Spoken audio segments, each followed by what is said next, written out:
एक छोटा सा गांव था ढोलकपुर। ऊपर से देखने में यह एक आम गांव लगता था, लेकिन इस गांव के बीचों बीच एक शानदार महल था।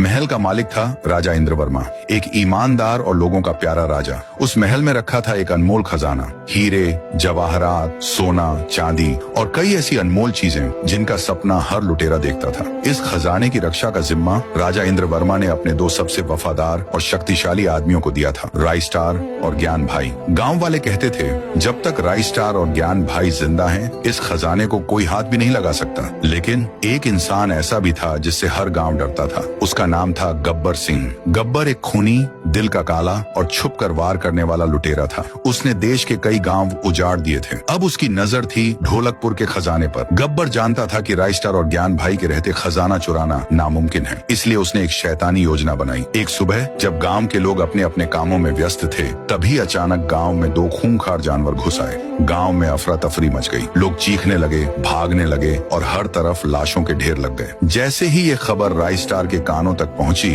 उसने तुरंत ज्ञान भाई से कहा, तू खजाने और महाराज का ध्यान रख, मैं जाकर देखता हूँ क्या हो रहा है। राइस्टार को पता नहीं था, यही तो गब्बर चाहता था। जैसे ही राइस्टार महल से निकला, गब्बर सिंह और उसके आदमी तूफान की तरह महल पर टूट पड़े। गब्बर ने पहले महल के सिपाहियों को कत्ल कर दिया, फिर वह पहुंचा खजाने वाले कमरे में। सोना, मोती, हीरे सब उसकी आंखों में चमक रहे थे। गब्बर के चेहरे पर एक शैतानी मुस्कान आ गई, लेकिन उसके रास्ते में आ गए ज्ञान भाई और राजा इंद्रवर्मा। गब्बर गरजा, हट जाओ मेरे रास्ते से, वरना तुम दोनों यहीं मारे जाओगे। राजा जी ने तेज नजरों से कहा, अगर तुझे खजाना चाहिए तो तुझे हमारे लाशों के ऊपर से जाना होगा। गब्बर का खून खौल उठा। उसने अपनी दोनों बंदूकें निकाली। राजा इंद्रवर्मा और ज्ञान भाई जमीन पर गिर गए। गब्बर ने अपने आदमियों के साथ सारा खजाना गाड़ियों में भरा और वहां से भाग गया। उसी समय राइस्टार वापस महल की तरफ आ रहा था। रास्ते में उसने देखा तीन बड़ी बड़ी गाड़ियां तेज रफ्तार में महल से दूर जा रही थी। राइस्टार का दिल बेचैन हो गया। महल में कदम रखते ही उसकी आंखों के सामने एक खूनी मंजर था। खून, लाशें, मरे हुए लोग और एक कोने में अपने आखिरी सांस लेते हुए ज्ञान भाई और राजा इंद्रवर्मा। राइस्टार ने पूछा, ये किसने किया? ज्ञान भाई ने बड़ी मुश्किल से कहा, गब्बर सिंह। और उनकी आंखें बंद हो गईं। राइस्टार का दिल आग बन गया। उसने जमीन पर हाथ मारा